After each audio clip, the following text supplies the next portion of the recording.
Hello and welcome back for our third episode of Methenomics. Today, we are exploring competition in actual business, not just in theory. To understand a little bit more about why and how businesses operate, we explored Whiskey Barrel in Stratford. In Stratford, there are tons of places to eat, so businesses must know where to set their prices and how to set themselves apart. To learn more about how Whiskey Barrel operates, we had a short interview with its owner. This is Samantha Morrow, owner of Whiskey Barrel Restaurant in Stratford, Connecticut. What is the competition for the restaurant? I personally don't believe in competition, but the restaurant industry is pretty aggressive. For me, there is extensive competition that more becomes inspiration and motivation to keep us constantly evolving. What other restaurants and how many restaurants do you believe there are? That is open-ended, countless. The industry is fast growing. There's always something new trending, being rebranded, new concept. So it is a number I couldn't even believe I can count of how many restaurants are out there. Would you say Whiskey Barrel is a monopoly or an oligopoly? I definitely would go with limited competition. We sell very different products. We're all very different. So I do not say monopoly. Do you do sales or promotions? Yes, promotions are our main source of marketing, constant incentives to get people to want to come to our restaurant 7 days a week. How does the price discrimination affect the profit you bring in? I'm not certain of that one because not quite sure. How did you come to the price of your items? Everything is priced out by a margin and percentage. Everything we do here goes off of the cost that we bring it in for, and then we do a rule of thumb of ×3, covering our labor and our profit margin, keeping our food costs under 40% whenever we do our quarterly. How many stores of same type? Our concept's a little bit different than most, being that we are branded with craft cocktails, 125 different limited bourbons, and also having 30 drafts. There's nothing quite like this locally. I know New York City, but not in the area of Connecticut to my knowledge.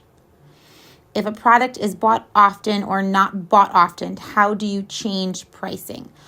We monitor everything closely. We do a meeting with our managers each quarter.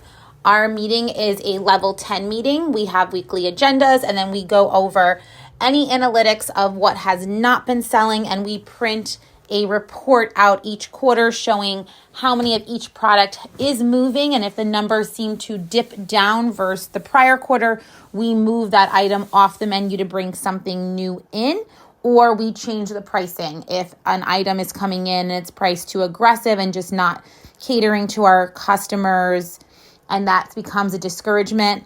So right now, price is pretty much everything. Then in the food industry especially, there's constant increases and fluctuations.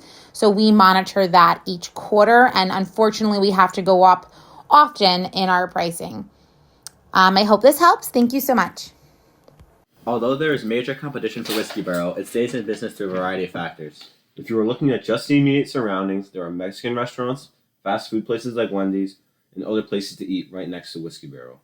However, to attract customers, they offer a different selection of food and a different feel inside of the restaurant. Another way they are able to compete in the industry is through price discrimination. Like Samantha said, Whiskey Barrel offers promotions to attract more customers to the restaurant. Since some people are not willing to go to the restaurant if they have to pay full price, these promotions result in an increase in demand for their products. The owner also explained that they monitor the price very closely with the board of advisors and weekly meetings. Like we said before, there's a heavy competition in the area, so understanding what the demand is for certain items is vital for the company. To take a deeper look at what items are most and least ordered, we interviewed one of the bartenders. From a bartending perspective, I feel that definitely our draft beer is probably the most ordered items.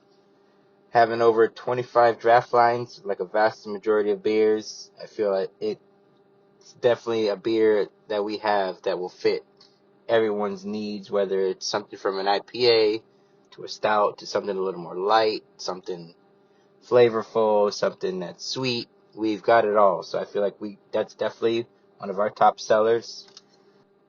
I feel as though our draft beer would sell no matter what price point we really put it at, especially when it comes to some of our more allocated varieties, because you can't find it everywhere.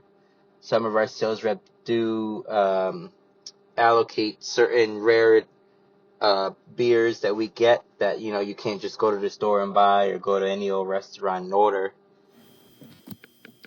By understanding the demand on certain products, the restaurant can understand how to regulate the price for these items.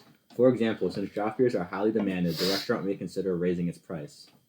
And since the sweetener wines are not ordered as much, Whiskey Barrel might want to lower its price. Obviously, it's more complicated than that, as a variety of costs may come into play. But through processes like this, Whiskey Barrel can figure out how to maximize their profit and stay open. All in all, businesses make decisions based in part on the competition they face and the demand of their specific products. Well, that's all for today. Thank you for listening, and we'll catch you next time on Methenomics.